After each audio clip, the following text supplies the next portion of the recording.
still knock the guys out anyway. Right. You know, and of course you face somebody who were smarter or were more intelligent because they studied you, or you face somebody who was a brick wall.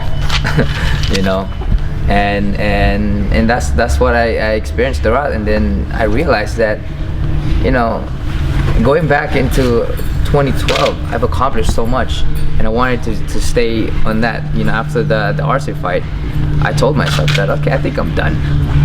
And then the Rigondeux fight happens. I'm like, whatever. And then I lost, and then I started to find myself. Right. Right. So with that moment, it was just a point where my pride was there. What do I really wanted to do? Right. And then the Walters happened, and I realized that I'm very thankful for everything that I have. You know, the gratitude that swelled within me after getting knocked out was more of a price than the defeat. So he because he got stopped, he's in a way he was thankful because everything's changed for him. There was a big change in me after that, you know. After that loss. It forced you to change, didn't it? Yeah, It really It did. Tell Steve. Tell Steve about Tony Robbins and also about Power of Habits, the book. The thing is, you know, I was after the Rigondeux fight. I was searching left and right, far and wide, to figure out who I was, to figure out if I wanted to do this. But then I wouldn't let go of boxing, is because I know that I wasn't at my best. Right. At that fight, I didn't train as hard as I should. I didn't study any fight, and I know I could have done. And like Sugar Ray said, you know, you gotta beat me twice to convince me if you're better than me. Oh, Sugar Ray said that? Yes. Leonard? Yes, Sugar Ray Leonard said that. So you gotta beat me twice to Yes. So that's why I'm always open to fight anybody. But I was searching far and wide to figure out who I really was, you know. And within me, it was really just around me, you know. It's just a little adjustment to figure out who I was, you know. And after the Walters, it made me realize that it wasn't the talent that I have. It wasn't searching to be a better fighter, searching to be a faster fighter or a more intelligent fighter. It was about being grateful. It was being grateful, being fulfilled, that each day is a beautiful day, and you can walk into the gym to train without being like, oh God, dang it, I gotta train hard again. Right. Oh man, I'm in the gym. You know, this time I'm in the gym and you see how lively I am. Yeah. I'm ready to go. You know, I sparred yesterday 10 rounds. I'm sore as heck. You know, and usually today you'll see me drag my feet. You don't see that at all. You see a smile on my face. You see that energy that I'm ready to go. Right. And I'm not gonna take this day for granted, because this is a blessing. Each day is a blessing, and I'm gonna put every effort that I got. It really was a wake-up call then, wasn't it? It was a wake-up call. Clearly. It was clearly a wake-up call to see and to figure out what was important to me. But again, it was part of a series of events, like my wife's near-death experience with my baby. He doesn't know. Yeah, that story. so the story about that is, you know, my wife With went, the second child. Yeah, with my right? second child, and she lost 2.2 liters of blood within the matter of less than 10 minutes. You know, and to me, I felt like everything I have was taken from me. You know, they weren't sure if the baby was gonna survive, if I wasn't sure if my wife was gonna survive. And at that moment in time, you know, I realized that I took things for granted, my victories, you know, everything that I have in life. And So all these little tests, which were bigger actually than the ones in the ring, way bigger. kind of got you back where you needed to be in terms of focus on your career. Well, it made me realize that, you know, don't waste time. Don't waste your day thinking about something when you can use your body to do what you want in life. You know, and that's, for me, it's training. You know, before I talk myself out. I'm like, yeah, you know what, my head hurts today, Pops. Can we just take the day off? I always make stories in my head to make me feel that, you know. Yeah, like the kid who didn't want to go to school, take a test. Yeah. So, you know, a lot of things. Yeah. So a lot of things in life that I was taken for granted because I had everything. Yeah. You know, and that's the beauty of it, is I'm still young, I'm still able. You know, now I want to see where I'm at, because at my best, I want to see where I can truly rise or bring myself.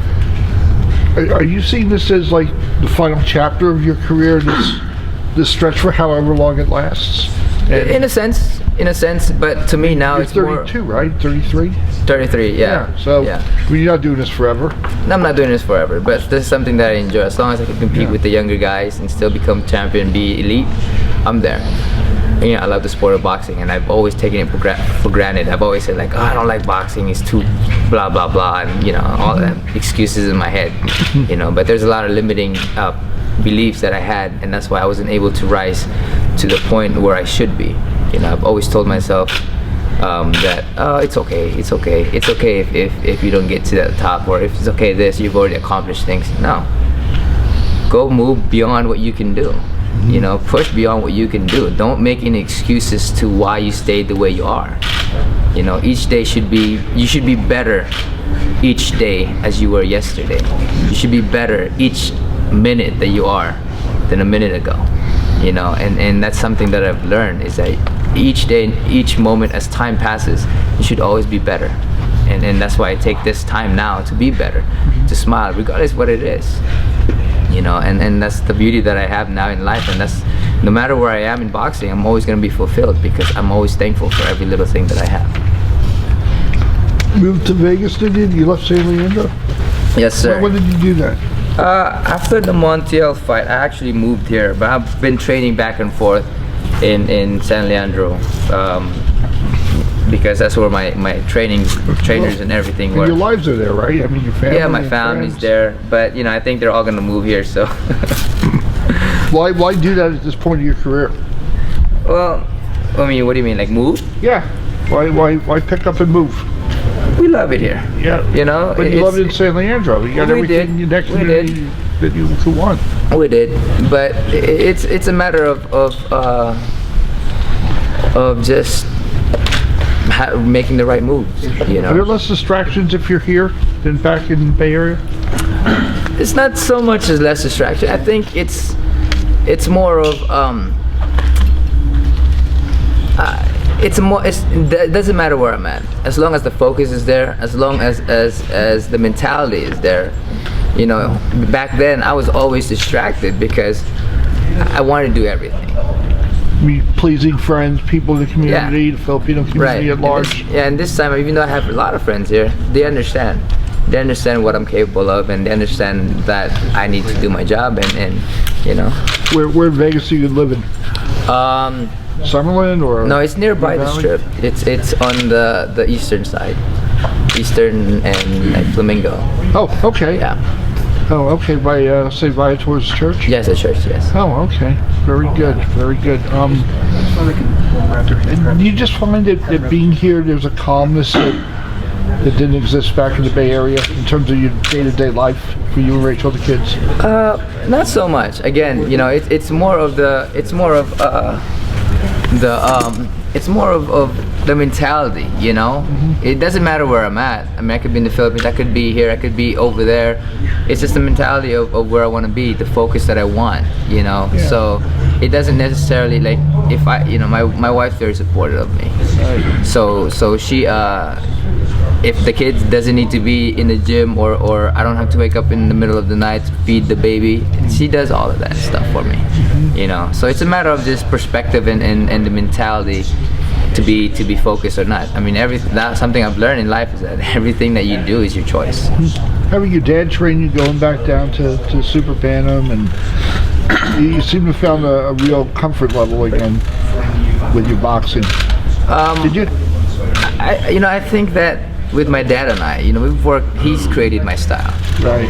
You know, and that's something that he's pretty much the only person that could tune in to change me back to who I was. You know, changing my mentality. I mean, you know, everybody else is great, but there's just something about my dad that I recognize his voice. Everything that he did, or the thing is, he know me in and out of how I do things and how I learn. And that's why it was so easy for me to go back into using my head all over again, is because that's something that my dad and I have worked on. Is there a trust that didn't exist for a while that's back with you and your dad? In the gym. Forget outside the gym. In the gym. I mean, we stopped working with each other when we have our moments, you know. But You still have your moments no. at times? No. No. The thing is, my dad and I, we see things in life is such a blessing when it comes down to it, because yeah, we fought for like almost 4 or 5 years not talking to each other. Yes. You know, but that actually made us understand, because we're very, very passionate about our feelings.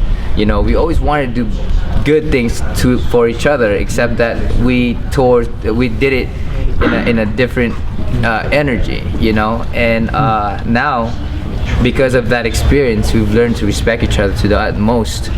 And you know, and no matter what it is, he can be, you know, usually he would be angry or I would be angry, but this time it was all about just talking, you know. And for me, every time that I act up with attitude, the moment that I do it, then I just kind of stop and say I'm sorry, you know. And then just communication in itself was something that we gained. Maybe now that you're a father yourself, you have a little better understanding of definitely of it. Definitely, because I know how, you know, sometimes you don't realize that, you know. Sometimes as a son, you think, oh, my dad is so hard on me, man. He's just being an a-hole, this and this, right? But I realized that I'm willing to give everything that I got for my son, and that's what my dad did to me, in the best that he could. What about moving back down in weight? You know, getting out of featherweight and going back to super bantamweight, you had success. It's easier for me, you know. Sometimes I was just trying out the heavier division because No, you thought there was success there for you. Yeah. You win there. That's why you did it. Yeah, but at the same time, it was just more of like, you know, let's just move on to a different thing. I didn't really have any direction. You know, after accomplishing a lot, I just didn't have any direction. You know, so getting back into this division now and seeing the comfort that I have in this division, you know, I want to fight the best here still.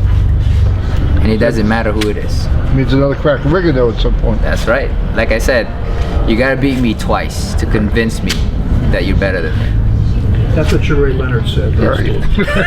It was something along that line. You know, I can't say. I think it was something like that. That might be a Nonito Donaire line right there. I was gonna say, you know, if you wanted to steal from Sugar Ray, I don't think he'd be too angry. No, but you know, the thing is, I mean, my style and the way I fought back in the days were based on Sugar Ray Leonard's style of fighting. But yeah, that's pretty much what I you know, what I've always lived by. We haven't seen you fight in Vegas in a while. Do you think in 2016 you will pop up in the new arena perhaps, or Mandalay Bay, or? I'm hoping to for it to happen. I mean, it's been a long time. 2011 was the last one, and that was the Montiel fight. It's been a long time. It's been such a long time, and I moved there for a reason, you know, because so that at that time, previous to the Montiel fight, I was fighting in Vegas like twice or twice a year. Yes. You know. I remember. And all of a sudden, I was set everywhere. You know, but I'm still thankful for every bit of it, of course. Yeah. But it'd be great to be able to fight here. Fighting everywhere gets you back to San Juan, Puerto Rico. How do you feel about that? That's amazing. You know, I was there last week, and everybody's great. You know, it felt really great. It felt like when I was there, it felt like a hometown to me. You know, like a hometown crowd. You know, everybody was just really supportive of me. All the Diamante boxing gym, all the kids there, they were just very, very supportive, and you know, and it was amazing to be out there, and I'm honored. You know, I'm honored to be able to fight in Puerto Rico again. What does this Walters fight means for you at this moment? It starts my rise. You know, to power again. You know, this is something that I've been waiting for, the opportunity to showcase the real me, and go in there with the best of what I can do, but mainly to gain a title and to start from there and fight other champions. A week ago, we see you now refreshed, so positive. You know, I love the words you were saying, very motivating. I think for all of us in our specialty. So, taking that into consideration, what are we going to see, or who are we going to see on December 11th? In December 11th, you'll see just a much more intelligent fighter, a much more faster fighter, a much more stronger fighter. You know, all the things that we worked in the gym, you'll see, and that's something that I don't doubt, because, you know, I was always filled with doubt. Even though I was a world champion for a long time, I've always doubted myself, and this time I'm just gonna trust who I am, and that is a world champion. Can you repeat the quote, whether it's from Sugar Ray or if it's from you, a mix? Can you repeat the quote and mention how you would apply it towards your losses with Walters and Rigondeux? Well, the thing about what I believe in and what I truly believe is that, you know, one time is great, but in order for you to really truly convince me that you're better than me, then you gotta do it twice. So in this, you would like to get another title opportunity, whether it's with Walters again, with Rigondeux, or just in general with anybody. You just want to get back in there and become a champion again. You know, I became a boxer for a reason, that I'm here to fight anybody. So I'm always willing to fight anybody out there. And again, you know, I'm here to be to prove myself that I'm the best. And if I need to fight those guys that bested me before, you know, in order for them to be best, then they gotta do it again. But I believe that with my mentality, with my work ethic and my healthy lifestyle, it's just gonna be a different me.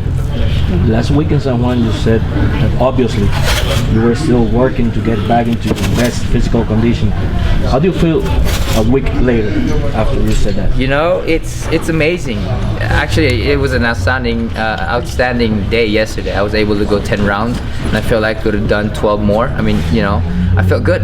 I felt really, really good, and I guess just the mentality change to push myself and get. I mean, I'm getting these guys pushing me, bigger guys. They're like 130. You know, they're coming and just blocking, and I'm just throwing all kinds of crazy punches, and you know, being very, very busy. But the physical attributes or ability that I had a week ago is I guess I would say double that as today. You're feeling much better today. I feel amazingly better, and actually I'm ready to fight. If it was tomorrow, I'm ready to go 12 rounds. How do you handle Thanksgiving dinner?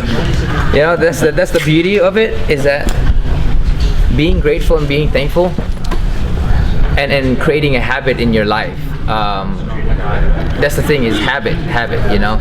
I've learned to take in, and when I do feel that I filled up enough, first thing I say is thank you, Lord, for this. Thank you for this moment that my belly is fed, and then I'm good. You know, No seconds. no seconds. You know, I'll probably take a bite here and there if I need to, but you know, I look at food as something that I value, so it doesn't matter where it is or what it is. You know, sometimes I would eat this, I would eat that, and stuff myself to the beyond the limit. But because I've learned the habit of gratitude, that, you know, I'm just thankful for every little thing that I have, and because of the habit that I created, that when I feel that moment that I'm satisfied, that's it. How many more years do you think you have left in the sport? I think I have a lot left. You know, I don't get hit much in fights or in sparring, and as long as I can compete, with the younger generation, you know, why not catch up to Hopkins? You know.